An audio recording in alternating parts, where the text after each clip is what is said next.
สบายดีพี่น้องมื้อนี้มาพอกับบ่าวรถไทยเนาะวันนี้บ่าวรถไทยกะกำลังย่างเมื่อแต่สวนพี่น้องเลยหออนไลน์พี่น้อง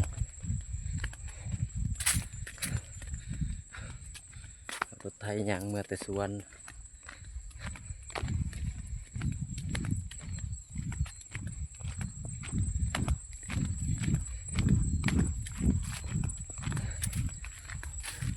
เส้นทางก็หกพี่น้องเลยคนผู้สูเที่ยวบันไดเนาะเขาบ่ทันเที่ยวพี่น้องเลย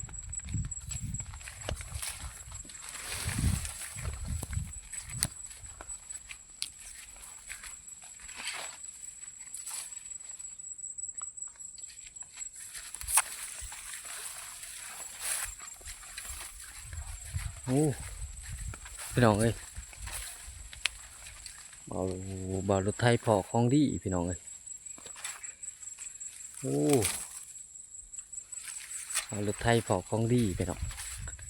แคมสวนมันแคมทางจับกุกมันพี่น้องบ่าวรถไทยสิพาไปเบิ่งโอ้ขักอยู่ได้นี่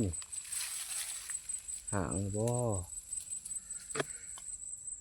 เห็นบ่พี่น้องรถไทยพอมิมพี่น้องเลย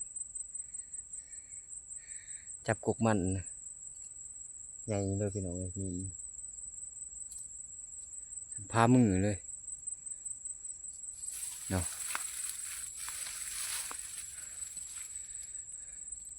ใหญ่พี่น้องเลยว่าแม่มันลายดีพี่น้องแม่มันลายเลยพี่น้องเลยโอ้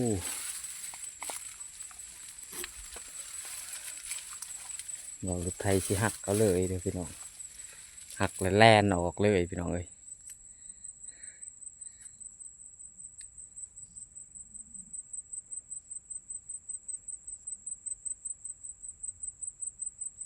รถไทยสิหักนะรถไทยสิหักเอาแล้วแล่นเมื่อเลยพี่น้องเตรียมตัวอย่างดีก่อนพี่น้องเลยอย่าได้มาจับอยู่กุกมันพี่น้องแลนออกเลยยันหั่งมันแตกไปจากนอกพี่น้องเลย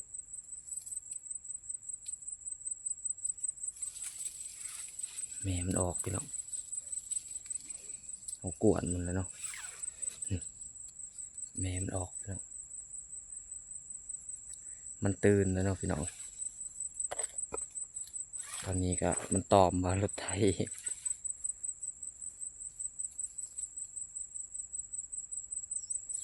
มารถไถกับบกาปันไดพี่น้องเลย บกาปันไดเนาะบกเคยแต่กัดสิลองพี่น้องเลยให้ FC เบิ่งเนาะ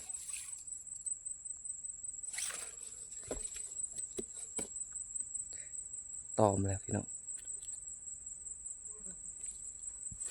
ปบกับน้องเลยปบก่อน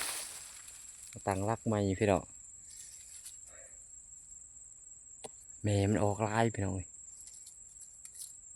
เนื่องจากว่าเบารถไทยเขาไปจำโพดนะเบารถไทยเขามาเขาบันนี้หักเลยพี่น้องเลยหักแลนเลยเนาะ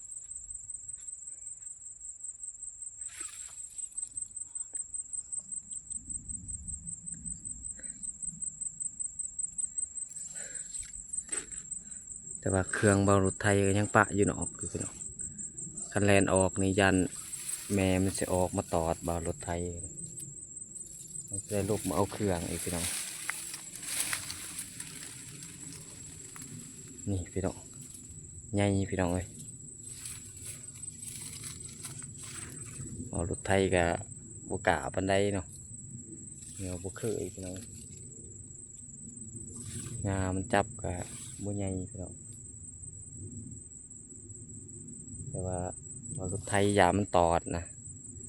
บกเคยเอาพี่น้องแต่ว่าจะลองเบิ่ง หักแลนเลยพี่น้องแลนเมื่อเลยเนาะ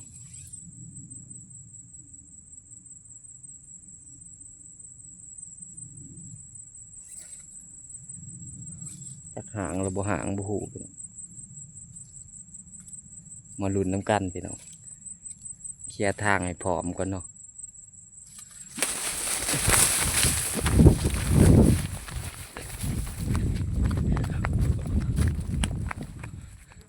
โอ้งามพี่น้องเอ้ยโอ้แม่มันยังพี่น้องโอ้แม่มันยังโอ้ยแหลนพี่น้อง